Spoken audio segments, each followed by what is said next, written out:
Assalamualaikum warahmatullahi wabarakatuh. Hadirin jamaah subuh rahimakumullah. Masih tetap dari hadis Arba'in Nawawi yang pada pagi hari ini sudah sampai pada hadis sadis asyar, yaitu hadis yang ke-16. An Abi Hurairah radhiyallahu anna rajulan qala lin Nabi sallallahu alaihi wasallam ausini qala la takdzub faraddada miraran qala la takdzub rawahul Bukhari. Kalau kita terjemahkan secara bebas, Rasulullah sallallahu alaihi wasallam ini pernah didatangi oleh seseorang laki-laki. Lalu orang tersebut matur kepada Rasulullah sallallahu alaihi wasallam, "Ausini, berilah pesan kami mohon untuk memberikan pesan kepadaku wahai Rasul, atau berilah wasiat kepadaku wahai Rasul." Lalu Rasul menjawab, "La takdzub, jangan marah." Kemudian lanjutannya adalah faraddada miraran. Lah pertanyaan selanjutnya itu masih tetap diulang-ulang oleh lelaki itu. Lalu Rasulullah jawabannya tetap sama, qala la takdzub, jangan marah. Nah, ini mungkin marah ini menjadi hal yang sangat ekstrim, atau mungkin banyak mengandung perhatian dalam kehidupan manusia, baik manusia pada abad ini maupun yang telah masa lalu atau masa lampau. Jadi marah ini adalah suatu sikap atau perangai atau suatu yang terjadi, gejolak dari dalam diri manusia itu untuk menolak kekecewaannya, kekesalannya dalam menanggapi atau mengantisipasi sesuatu yang ada pada saat tersebut, pada saat tertentu. Dan situasi seperti itu sangat bertolak belakang dengan pikirannya dan sangat bertolak belakang dengan kemauannya, sehingga terjadilah suatu gejolak jiwa, sehingga naik pitam, kemudian dicetuskan dalam suatu sikap yang barangkali tidak menyenangkan. Jadi takdzub. Kalau ihsan beda lagi, itu sebaliknya, berbuat bagus. Muhsin yang di depan kita juga ada di sini, juga itu berbuat yang baik, yang terpuji, yang menyenangkan. Tapi ini marah, ini beda lagi. Hadirin rahimakumullah. Pada suatu saat Rasulullah setelah selesai pulang atau bahkan belum pulang, ya istirahat di perjalanan dari berperang bersama-sama sahabatnya, kemudian beliau malah pas saat itu dengan kesendiriannya ya berteduh di bawah pohon, istirahat begitu. Lalu tiba-tiba ada seseorang berkuda mendekati Rasulullah sallallahu alaihi wasallam dengan menghunus pedangnya. Kalau tidak salah namanya adalah Daksur. Lah Daksur ini ternyata memang berniat untuk membunuh Rasulullah sallallahu alaihi wasallam. Pada saat itu pedang sudah ada di genggaman Daksur dan sudah diletakkan atau mau ditusukkan di perut Rasulullah sallallahu alaihi wasallam.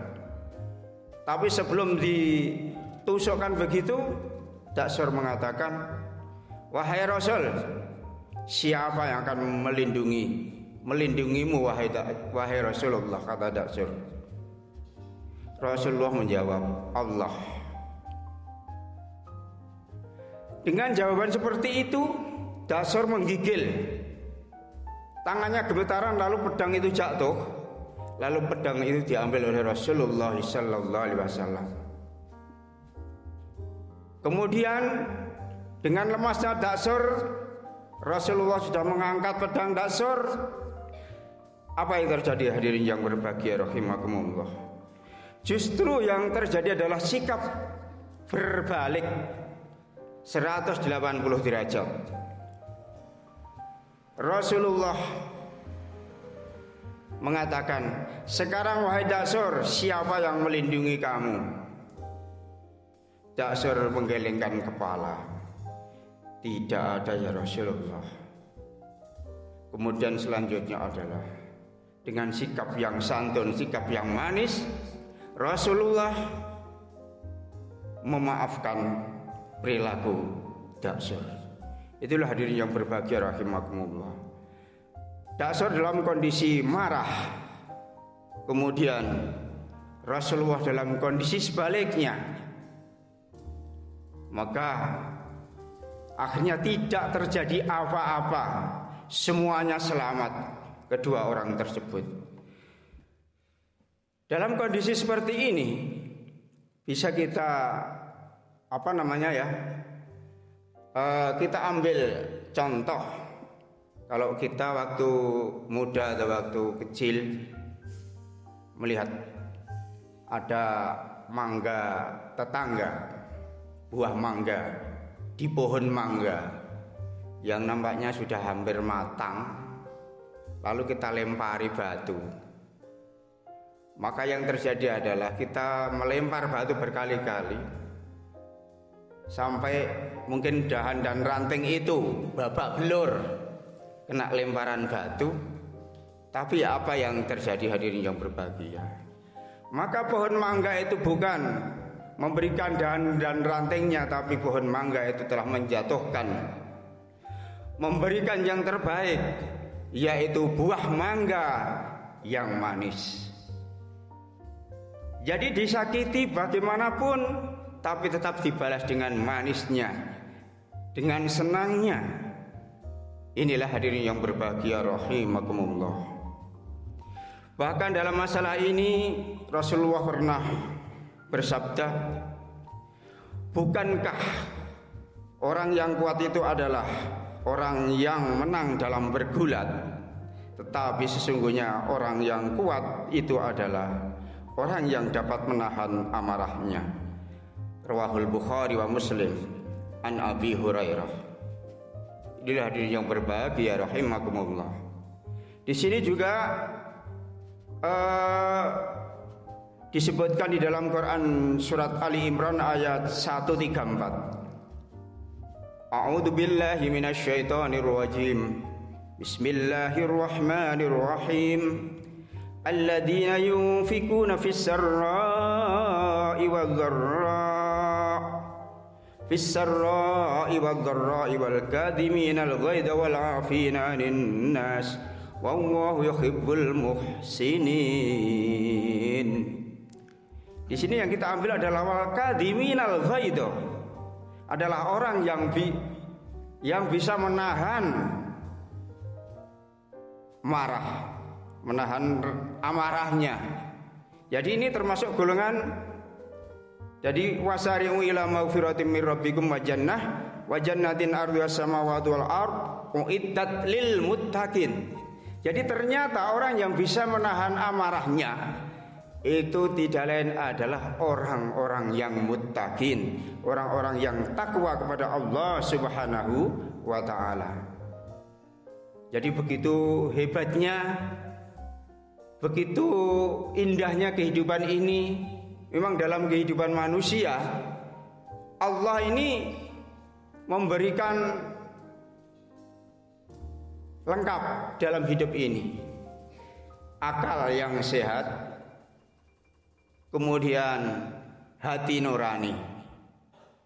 Ini akan memilah-milah dan bisa memilih mana yang baik, mana yang tidak, mana yang ihsan, mana yang muhsin, mana yang kadhiminal ghaidh. Jadi seperti itu. Jadi ada hati nurani. Ini termasuk ya ayyatuhan nafsul mutmainnah irji'i ila rabbiki radiyatan mardiyah fadkhuli fi ibadi wadkhuli jannati. Jadi nafsul mutmainnah itu adalah nafsu yang dirahmati oleh Allah Subhanahu wa taala. Ini yang ditunggu-tunggu surga. Irji'i ila rabbiki radiyatan mardiyah fadkhuli fi ibadi. Maka masuklah kalian wahai jiwa-jiwa yang tenang bersama hamba-hambaku yang soleh, dan masuklah dalam surgaku, kata Allah Subhanahu wa ta'ala. Oleh karena itu, marilah kita hadirin yang berbahagia rahimakumullah, dalam hidup ini marilah kita mencoba untuk bisa menahan rasa marah, sehingga marah itu semakin mengecil, bahkan bisa menjadi senyum. Dan memang dalam hal ini, karena aktivitas kita banyak problematika dalam hidup ini, sehingga kita kadang-kadang terlena mengarah kepada rasa marah itu. Dan hasilnya marah itu sebenarnya tidak ada bagusnya, karena biasanya itu tampak dalam mukanya. Muka kita merah padam. Kalau mungkin bercermin, itu jadi aneh muka kita itu. Oleh karena itu, fasbir, bersabarlah. Nah ini memang ya tidak gampang seperti itu. Oleh karena itu marilah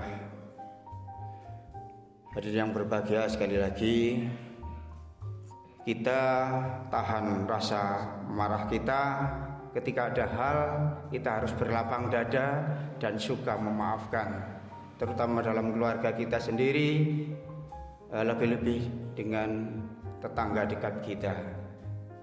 Demikian, barangkali ada kurangnya. Billahi taufiq wal hidayah waridha wal inayah. Wassalamualaikum warahmatullahi wabarakatuh.